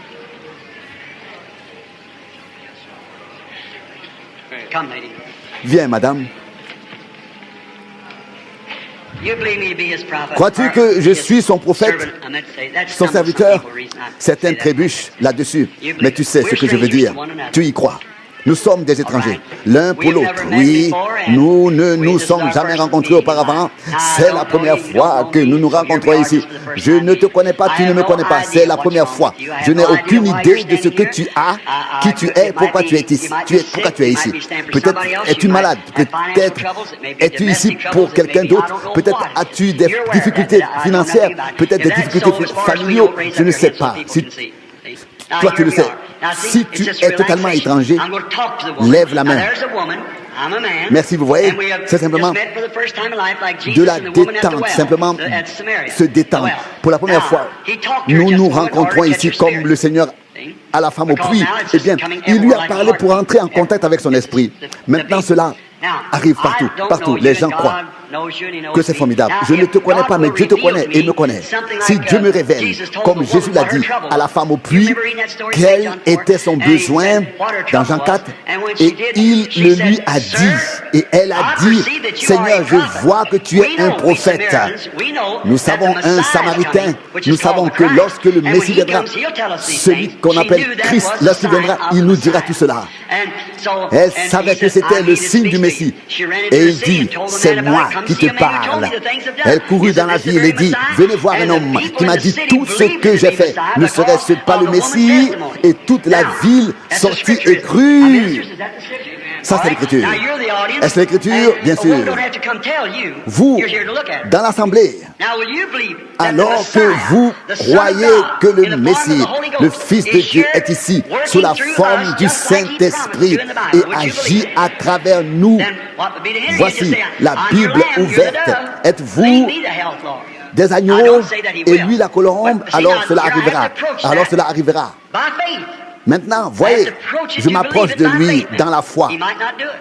Vous aussi, vous devez croire et vous approcher de la chose. Je voulais juste parler un instant pour que les visions cessent, car je les vois passer constamment devant moi. Partout. Dieu est omniprésent, est présent. Cette dame souffre d'arthrite. Je vois cette personne se lever de son lit, c'est très grave. Si c'est vrai, lève-la. Mais, on ne dirait pas, mais c'est le cas. Qu'est-ce que c'est? J'ai eu une vision. Je l'ai vue dans la vision. Je l'ai vue essayer de se lever de son lit. Soyez recueillis, tout à fait recueillis. Cette femme est attristée par quelque chose. Je voulais passer à côté d'elle, mais il y a quelque chose au plus profond d'elle. Une obscurité et une tristesse l'entourent. Oh oui, un membre de votre famille, votre mari. Il est à l'hôpital. À l'hôpital des anciens combattants de la ville de Wolo Wolo. Et il a un cancer. You're from Oregon. Mais tu viens de Your name is Miss de Leverson. l'Oregon. That is true. You believe now with all your heart. Tu t'appelles Then go as you have believed. So be Miss it unto Leverson, you. c'est vrai. Crois-tu vraiment de tout ton cœur? Alors va et qu'il te soit fait All selon right, ta do you foi. believe with all your heart? Croyez-vous de tout votre cœur? Just have faith. Ayez la foi. Ne doutez Don't pas. doubt. Say, Lord, I believe with all that Dites, Seigneur, is in me. I je believe. crois de tout mon cœur, de tout mon être. Combien croient maintenant de tout leur cœur? Qu'est-ce que cela fait? La colombe, l'esprit. You believe with all your heart? Soyez recueillis. Est-ce le patient? Crois-tu de tout ton cœur? Si je ne disais qu'une seule chose, croirais-tu que Dieu te guérit? Oh, viens, au nom de Jésus-Christ, que cette femme soit guérie soit guérie du cancer. Crois-tu de tout ton cœur? Amen. Crois-tu aussi de tout ton cœur? Si je ne disais rien, croirais-tu quand même que tu es guéri au nom de Jésus-Christ? Que cet homme soit guéri. Amen. Viens avec foi, s'il te plaît. Tu sais que je sais ce qui t'arrive. Crois-tu aussi? Si je ne le dis pas, laisse-moi te montrer quelque chose. Montre-moi ta main. Pose ta main ici. Tu souffres d'une maladie féminine. Je n'ai pas vu cela dans la vision. L'avez-vous vu ici, sur votre main? Regardez ma main, s'il vous plaît. L'avez-vous vu sur votre main? Vous voyez la maladie? Et est-ce toujours là? Le voyez-vous? Et maintenant, prenez le mouchoir avec lequel vous essuyez votre larme. Tu vois comment ma main devient rouge et ici puis redevient blanc? Retire ta main maintenant. Et où est-il maintenant? Où est la maladie? Elle n'est plus là. Tu vois? Regardez, quelque chose se passe maintenant. Quelque chose de très mystérieux. Le Seigneur m'a promis que cela pourrait même apparaître visiblement sur la main lorsque la maladie serait guérie. D'abord la maladie, puis la guérison. Crois-tu de tout ton cœur? Seigneur, aie pitié de cette femme. J'ordonne à l'ennemi au nom de Jésus-Christ. Je le chasse. Sors. Regarde maintenant ma main. S'il te plaît, quelque chose s'est-il passé? Maintenant, regarde et remets-la dedans. Remets maintenant cette même main dans ma main. Et quelque chose apparaît-il maintenant? Non. Vous avez tous entendu le oui de la femme, confirmant qu'elle ne voit plus la maladie. N'est-ce pas merveilleux? Croyez de tout votre cœur, sans dire un mot. Je pose les mains sur toi, au nom de Jésus-Christ, que cet homme soit guéri. Viens, monsieur, au nom de Jésus-Christ, que cet homme soit guéri. Viens, ma soeur, crois de tout ton cœur. Es-tu triste? Crois-tu que tu seras guéri? Tu es espagnol. Tu ne parles pas anglais. Oh, un mélange d'espagnol et de japonais. Très bien. Tu es né ici? Très bien. Très bien. Aimes-tu le Seigneur? Crois-tu que le diabète t'a quitté et que tu peux rentrer chez toi en bonne santé? Amen. Et si je ne disais rien, croirais-tu que tu es guéri? Oui, tu le veux. Tu souffres d'un problème à la colonne vertébrale. Au nom du Seigneur Jésus, tu es guéri. Va ton chemin. Voyez, c'était si puissant, si fort. Crois-tu de tout ton cœur? Si tu crois sincèrement au nom de Jésus-Christ. Et tu sais que je sais ce qui ne va pas chez toi, certaines choses. Tu veux surtout que je prie pour ton arthrite. Pas seulement pour cela, mais aussi pour tout le reste. Va, tu es guéri. Je veux te dire l'essentiel, ton problème cardiaque. Va et crois que tu es guéri. Vous voyez ce que je veux dire? Mes amis, je vois les visions, mais je ne tiendrai pas longtemps. Croyez-vous tous qu'il est guéri? Prions maintenant ensemble. Au nom de Jésus-Christ, qu'elle soit guérie. Amen. Viens, crois. Toi aussi, tu as la foi. Le cancer te tuera. Crois-tu que Dieu te guérit? J'ordonne à ce démon de sortir du cancer. Amen. Si tu avais la foi et la confiance, tu ne mourrais pas d'une maladie cardiaque. Mais tu guériras. Amen. Va et loue Dieu. Crois-tu de tout ton cœur au nom de du Seigneur Jésus? Tu es guéri, crois. Et toi, petite, si je te pose la main dessus, si je te pose la main dessus, crois-tu que tu seras guéri au nom de Jésus-Christ? Qu'elle soit guérie. Amen. Ayez la foi. Oh, tu dois croire. Crois-tu que tout ira bien au nom de Jésus-Christ? Que le diable quitte cet homme. Amen. Et ton mon garçon, Seigneur, guéris ce petit garçon. Donne-le lui. Je le prends dans mes mains, dans mes bras, en souvenir de ce que Jésus a fait à l'époque. Qu'il soit guéri. Amen. Viens, monsieur. Dieu et Père, je prie pour que tu guérisses cet homme au nom de Jésus-Christ. Il est guéri. Crois aussi de tout ton cœur au nom de Jésus-Christ que notre sœur soit guérie. Très bien. Viens, monsieur. Crois que au nom de Jésus-Christ, mon frère sera guéri. Ayez la foi, ne doutez pas. Croyez de tout votre cœur. Viens, madame. Qu'a-t-il? Pourquoi tout est-il si calme? N'avez-vous pas compris que Dieu nous bénit tous, pas seulement certains ici, mais tous? Vous savez bien qu'il se passe ici quelque chose, que ce n'est pas Frère Branham qui peut faire cela. Avez-vous compris cela? Pouvez-vous le croire? Alors le même Jésus, la même colombe qui est ici sur l'estrade, est présent dans toute l'assemblée. Les visions ne sont pas que pour nous aider. Combien comprennent que la Bible enseigne que nous verrons des visions, etc. Dieu est toujours le même. Et c'est le Saint-Esprit qui m'a parlé et m'a montré des choses. Et il m'a été dit, tu es né pour prier pour les malades. Et la lumière que vous voyez sur la photo planait au-dessus de moi après ma naissance. Ma mère avait 15 ans quand je suis né. Nous n'avions pas de fenêtre, seulement une sorte de store, de jalousie en bois, bien sûr. Et l'ange du Seigneur, le 6 avril 1909, à 5 heures du matin, cette lumière planait au-dessus de moi. Mes parents étaient catholiques et ils n'allaient même pas à la communauté religieuse, mais à une congrégation baptiste à Noël et à Pâques, etc. Et l'assemblée s'appelait Possum Kingdom. Eh bien, quand j'avais 2 ans, j'ai vu la première vision, et depuis encore, et encore, et encore, et encore, jusqu'à maintenant. Ce sont les visions. On m'a dit, tu es né pour prier pour les malades. Et j'ai dit, mais ils ne me croiront pas, ils ne me croiront pas. Et puis il a dit, comme 2 signes ont été donnés à Moïse, ainsi 2 signes te seront donnés. L'un avec la main et l'autre avec les visions.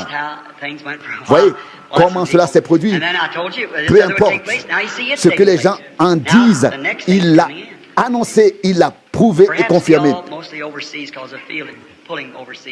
Peut-être que je dois partir à l'étranger, je sens l'appel qui m'y attire. Frères et sœurs, les visions et l'ange du Seigneur, Dieu dans les cieux sait que c'est vrai. À quoi cela me servirait-il de vous le dire? Je serais condamné si ce n'était pas vrai. Et que diraient mes proches, etc. Écoutez, si je pars outre-mer et que je prêche l'évangile là-bas, écoutez, je n'ai pas besoin d'argent.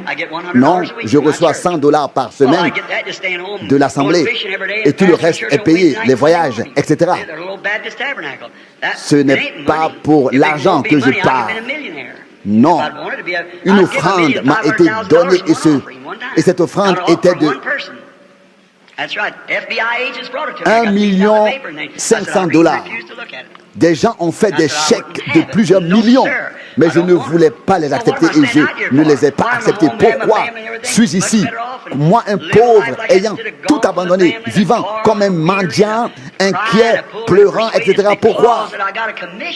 Parce que j'ai une mission, un ordre, un mandat à accomplir et les gens veulent que je sois là et l'un dit fais ceci et l'autre fait cela. Ce n'est pas possible, non. Je ne veux pas d'un lit de rose. Je dois me battre si je veux régner et aller jusqu'au bout. Je dois achever la course. J'essaie de vous aider. Et s'il vous plaît, croyez-moi, et quand je dis quelque chose et que Dieu est derrière et le confirme, alors cela vient de Dieu. Et je vous le dis à tous, vous pouvez être guéris, chacun d'entre vous. Qui est le prochain ici? Exactement. Comme ici. Écoutez, madame, nous sommes également des inconnus l'un pour l'autre. Je ne vous connais pas, mais vous savez que je sais ce qui ne va pas chez vous. Croiriez-vous, même si je ne dis rien, bien, c'est très bien. Vous avez des complications, certaines choses, quelque chose au niveau de la mâchoire. Et je vois que tu as eu un accident de voiture et que depuis, tu souffres de cette blessure et de cette détresse. Est-ce vrai? Alors, levez la main. Amen. Il est le même, hier, aujourd'hui et éternellement. Au nom de Jésus-Christ, va, tu es guéri. Viens, frère, au nom de Jésus-Christ, tu es guéri. Viens, sœur, au nom de Jésus-Christ. Oh, l'Esprit qui est sur moi doit oindre cette femme. Au nom de Jésus-Christ, qu'elle soit guérie. Viens, frère, au nom de Jésus, tu es guéri. Ton mal de dos va te quitter. Ton asthme va te quitter. Le crois-tu? Tu as un besoin. Tu dois encore fumer. Vas-tu y renoncer de tout ton cœur à partir de maintenant? Tu es délivré. Va et remercier le Seigneur pour cela. Croyez-vous de tout votre cœur? Oh, levons-nous tous maintenant et imposons les mains les uns aux autres. Oh Dieu, descends. Colombe, viens, Saint-Esprit, parmi tes agneaux. Viens au agneau et conduis-nous, guide-nous. Satan, tu es vaincu. Et les hommes l'ont reconnu. Ils te résistent. Tu n'as aucun droit sur eux. Ils appartiennent à Dieu. Et nous t'ordonnons. Tu es vaincu. Sors d'eux au nom de Jésus-Christ. Amen. Louez le nom du Seigneur. Maintenant, c'est frère Franck, note du traducteur. Levez vos mains et rendez-lui gloire. Alléluia, alléluia. Merci Seigneur. Merci Seigneur. Merci Seigneur. Alléluia. Alléluia. Alléluia. Loué soit le Seigneur. Loué soit le Seigneur. Alléluia. Alléluia. Chantons ensemble. Je t'aime. Je l'aime. Je l'aime. Je l'aime. Le précieux agneau de Dieu qui m'a aimé et qui est mort pour moi sur la croix. Je l'aime. Je l'aime. Le précieux agneau de Dieu qui m'a aimé et est mort pour moi sur le bois de la croix.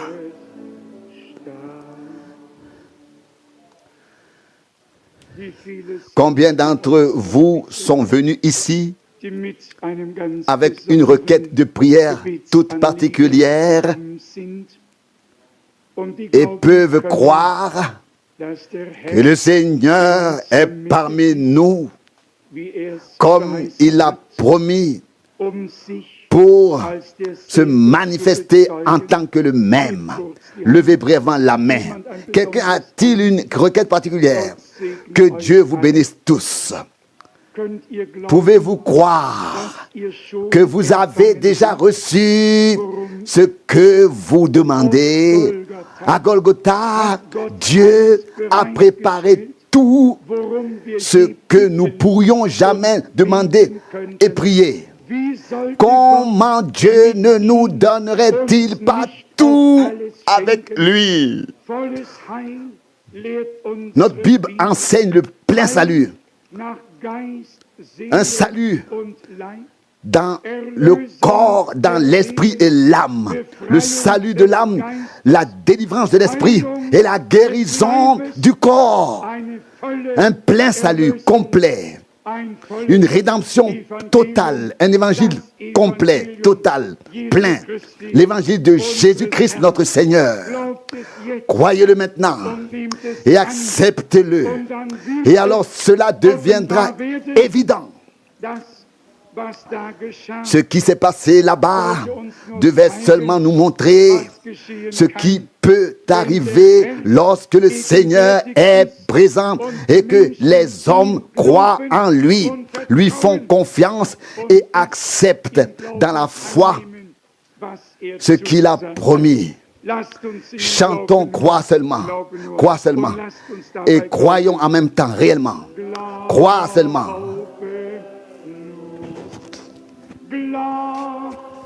Crois seulement. Tout est possible. Oh, crois seulement.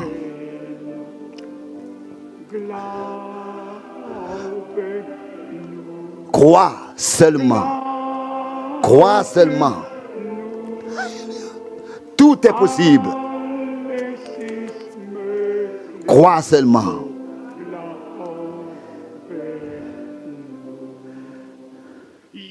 Jésus est ici. Jésus est ici.